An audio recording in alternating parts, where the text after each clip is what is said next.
इस वक्त दिल्ली के 7 लोक कल्याण मार्ग पर प्रधानमंत्री आवास में एक बड़ी बैठक चल रही है। बैठक में CDS Anil Chauhan, army chief general Upendra Dwivedi और navy chief admiral Dinesh Kumar Tripathi मौजूद है।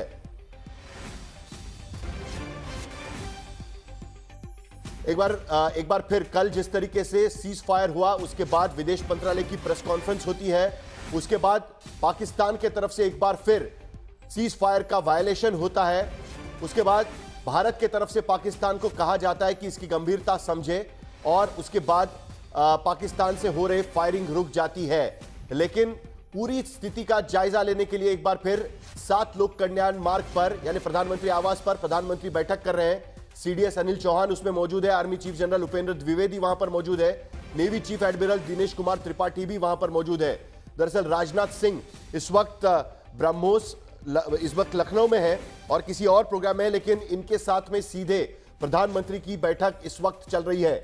बैठक के मायने क्या है? क्या भारत अभी भी पाकिस्तान को लेकर आशंका में है कि पाकिस्तान इस तरीके की शस्त्र संधि को मानेगा? क्या उसको लेकर चीजें मानेगा? इस सारी चीजों पर हमें बात करनी है। हमारे साथ में 3 संवाददाता इस वक्त हमारे साथ जुड़ रहे हैं। मंजीत नेगी इस वक्त हमारे साथ जुड़ रहे हैं, हिमांशु मिश्रा हमारे साथ जुड़ रहे हैं और उसके साथ साथ अशोक सिंघल भी हमारे साथ जुड़ रहे हैं चंडीगढ़ से। और उसके साथ साथ 3 मेहमान भी हमारे साथ में हैं। लेफ्टिनेंट जनरल राकेश शर्मा, पूर्व DG operations logistics Indian army, major general Bishambar Dayal, defence expert, और squadron leader Gini Chaudhary, defence expert, वो भी इस चर्चा में शामिल होंगी। लेकिन पहले मंजीत नेगी, जरा खबर बताइए कि प्रधानमंत्री एक बार फिर सीडीएस और तीनों सेना चीफ्स के साथ में मीटिंग चल रही है। लेकिन हिमांशु इस वक्त पीएम आवास में मौजूद है। हिमांशु, सबसे पहले आपसे जानकारी, यह बैठक किस लिए बुलाई गई है? राजनाथ सिंह इस वक्त लखनऊ में है, लेकिन यह बैठक किस लिए बुलाई गई है? क्या मुआयना किया जाएगा जिस तरीके की स्थिति बनी हुई है उसका? साहिल, मैं आपको एक जानकारी दे दूं कि रक्षा मंत्री राजनाथ सिंह भी जो है वो 7 लोक कल्याण मार्ग पर मौजूद हैं इस वक्त हाई लेवल मीटिंग के अंदर। हाँ। और अजीत डोभाल जो राष्ट्रीय सुरक्षा सलाहकार हैं, अनिल चौहान जो सीडीएस है, तीनों ही सेनाओं के चीफ, आईबी के डायरेक्टर और रॉ के जो सेक्रेटरी हैं वो भी मौजूद हैं। और भारत समीक्षा कर रहा है किस तरीके से सीज फायर की घोषणा के बाद जो है पाकिस्तान की तरफ से जो है सीज फायर वायोलेशन किया गया और उसके बाद देर रात जब विदेश सचिव की तरफ से जो है प्रेस कॉन्फ्रेंस करके कहा गया कि पाकिस्तान को अपनी जिम्मेदारी को समझना है और गंभीरता से इस मामले को समझें, नहीं तो भारत की जो सेना है उनको आदेश है कि वो सख्त और कड़े कदम जो हैं वो उठा सकते हैं अगर सीज फायर वायोलेशन जारी रहता है।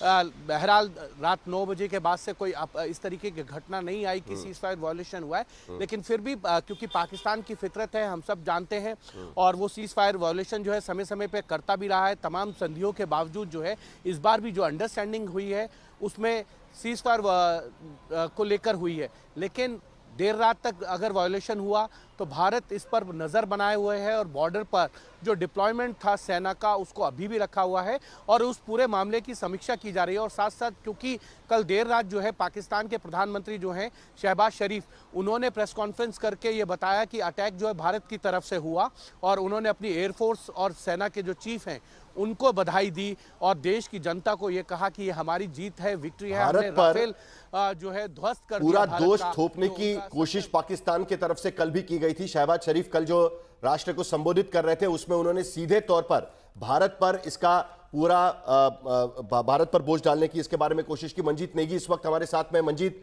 हम क्या कह सकते हैं आज की स्थिति में? प्रधानमंत्री बैठक कर रहे हैं, राजनाथ सिंह, जैसे हिमांशु बता रहे थे, राजनाथ सिंह भी वहां पर मौजूद है, आईबी डायरेक्टर वहां पर है, रॉ के सेक्रेटरी और बाकी सेना चीफ और सीडीएस भी वहां पर मौजूद है। किस तरीके से हम इस बैठक को हमें देखना चाहिए कि भारत अभी भी पाकिस्तान पर भरोसा करने को तैयार नहीं है? हर वक्त स्थिति का जायजा लिया जाएगा। कल भी शस्त्र संधि तोड़ने की कोशिश पाकिस्तान की तरफ से की गई, हालांकि कल रात भर पूरी शांति इस वक्त बनी हुई है। मंजीत। साहिल, बैठक बहुत महत्वपूर्ण है क्योंकि अब जिस तरह से दोनों के देशों के बीच में संघर्ष विराम हुआ है और पाकिस्तान जीत का दावा कर रहा है, यहाँ पर कुछ दो तीन तथ्यों को ठीक से रखना बहुत ज़रूरी है। पहली बात, एक जो ये बात की जा रही है लगातार कि अमेरिका इस बात का पूरा क्रेडिट लेने की कोशिश कर रहा है कि वो उसकी वजह से ये शीज फायर हुआ है। उनके तीन, चाहे राष्ट्रपति डोनाल्ड ट्रंप हों, जेडी वेंस हों, उनके विदेश सचिव हों, उनके एनएसए हों, लेकिन असल में अगर हम इस पूरे मामले की सच्चाई देखें और जो जानकारी मेरे पास है, आज तक के पास, उसकी मुताबिक असल में इस पूरे मामले में पाकिस्तान भले ही देर रात उसने फायरिंग की और उसके बाद जब प्रधानमंत्री शहबाज शरीफ ने जीत का दावा किया, अपने सेनाओं की पीठ थपथपाई और उसके बाद ये फायरिंग बंद हुई, लेकिन असल में सच्चाई ये है कि पाकिस्तान घुटनों पे आया था और उसके पीछे बड़ी वजह यह है कि भारत ने दो बड़े बिंदुओं पर अमेरिका को जानकारी दी। दुनिया के जो बड़े प्लेयर हैं इस मामले में, खासतौर से अमेरिका की बात करें तो दो बड़ी बातें इनपुट दिए गए, उसके तथ्य दिए गए, किस तरह से पाकिस्तान अपनी सिविल फ्लाइट का इस्तेमाल भारत पर हवाई हमलों के लिए कर रहा है, जिसकी वजह से बड़ी आने वाले दिनों में दुर्घटना हो सकती है, दुनिया की शांति को खतरा हो सकता है। दूसरी बात, पाकिस्तान के जो परमाणु हथियार हैं वो सुरक्षित नहीं हैं। ये दो बहुत महत्वपूर्ण बिंदु हैं। और तीसरी बात, भारत की तरफ से संघर्ष विराम की पहल नहीं की गई। पाकिस्तान के जो आईएसआई के प्रमुख हैं असीम मलिक, और अभी उनके पास राष्ट्रीय सुरक्षा सलाहकार का कार्यभार भी है, वो लगातार भारत के से और अमेरिका से इस बात की दरख्वास्त कर रहे थे, खासतौर से जब दूसरी बार भारत ने पाकिस्तान के लगभग 6 से 7 एयर बेसिस पे उनके पूरे आर्मी के कमांड कंट्रोल सिस्टम को ध्वस्त किया, अलग अलग शहरों में, यहाँ तक कि जैसे हम मेरे पीछे साउथ ब्लॉक हो जहाँ सेना मुख्यालय में सेना प्रमुख बैठते हैं, ऐसे ही उनका जो GHQ रावलपिंडी में है, लाहौर में है, बाकी उनके जो एयर बेसिस हैं उनके कमांड कंट्रोल सिस्टम को पूरी तरह से ध्वस्त कर दिया था। उसके बाद पाकिस्तान घुटनों पर आया, उसने अमेरिका से कहा कि किसी भी तरह वो इस युद्ध को रुकवाएं, और लगातार उनके जो एनएसए हैं वो एनएसए जी डोभाल से दरख्वास्त कर रहे थे, और उसके बाद इन तीन बड़े बिंदुओं की वजह से पाकिस्तान घुटनों पर आया। भले ही आज शहबाज शरीफ इस बात का दावा करें कि उनकी सेनाओं ने बहुत नुकसान पहुंचाया, उनकी, और आज भी हम देख रहे हैं कि ट्रंप बार बार ये कहने की कोशिश कर रहे हैं कि कश्मीर का मसला हल करना है तो वो बीच बचाव करने के लिए तैयार है।